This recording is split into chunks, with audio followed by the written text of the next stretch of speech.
Buying land and building a custom home like one of these with as little as $0 down is absolutely possible with a one-time close construction loan.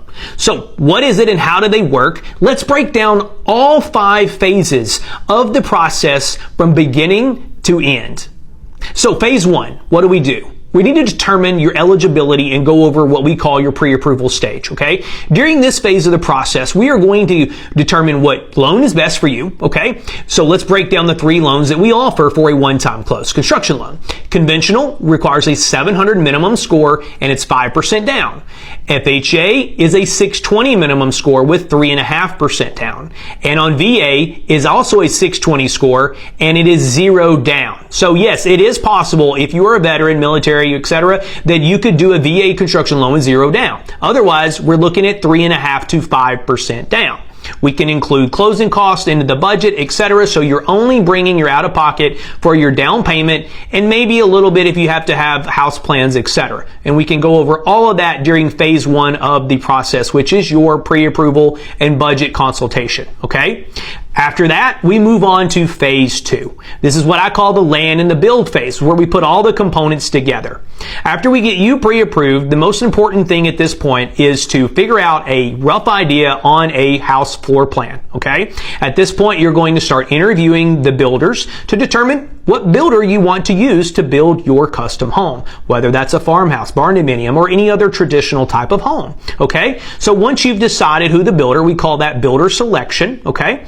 We have a very large builder list as well all around the country. We can give you some of those builders, or you can go with anybody else of your liking and we can get them approved. We do that all the time, so that's not a problem. So we got your rough house plan, your builder selected. Now it's time to go find your piece of land, okay? We usually don't do this in reverse because when you make an offer on land, it's going to have a closing date. On that closing date, we need to tell the seller when we're closing, and if we don't have anything worked through on the builder side of things first, then it's going to delay that process quite a bit, and the seller on the land may not want to wait that long. So it's very important to start with the builder side first to at least figure out who your builder is going to be and get your house plan in order, and then we have your price to build roughly, and then find your piece of land. At that point, we go under contract on the land with a real estate agent usually, and then we would finalize your budget and your builder contract officially after you have your land. So now that we have both of those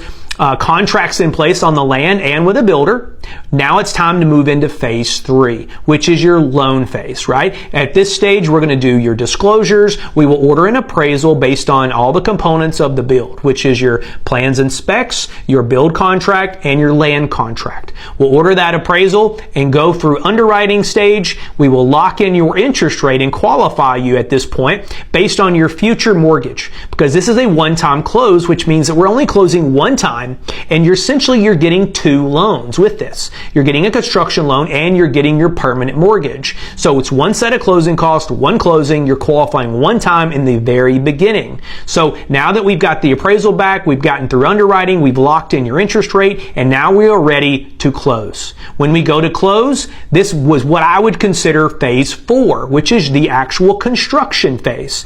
And during this process, this is where your first loan begins, which is your construction loan. Okay. During this phase, this is where at closing, where the land is purchased. Okay. If you already own the land, then that's fine. But if you're purchasing the land, it's purchased at closing. It is the first draw of your construction loan, and your builder would start taking those draws as well. And we would manage the builder throughout the entire duration of the build process during the construction phase, phase 4 here. Okay. So every time the builder says, hey, I need to get another draw on the construction line, then we would say, okay, we're going to send out an inspector to make sure that that work was done correctly. They give us the green light, and then we issue the next round of the draw. It continues like that all the way through that process of the construction phase until the home is fully completed. When the builders requested their final draw, at this point, you come back to us, what I call phase 5, which is your conversion into your permanent 30-year mortgage at this point. Okay, so we're not closing again. We just convert over the construction loan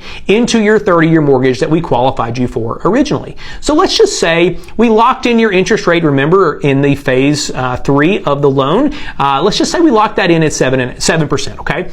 Now, fast forward, it's been 6, 7, 8 months. The house is now built. You come back to us for conversion. We would only convert over what it was used on the line of credit. So if the line of credit was for $500,000, but your builder only used $472,000, then that is the amount that would actually be converted into the mortgage. As well, if you were in a house and you sold that house and you have extra equity that you're putting down, you can put that down at that time too and adjust your principal balance.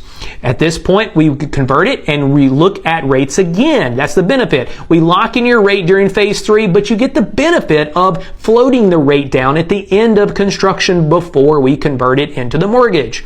So now that we know how much you owed on that construction line, now that we know rates are lower now, maybe rates are at 5.5%, who knows, right? Whatever it is, we would allow you to float the rate down prior to conversion at that time. And then that moves into phase 5, which is your actual permanent mortgage. We convert it over, you move into the house, and you start making your actual mortgage payments.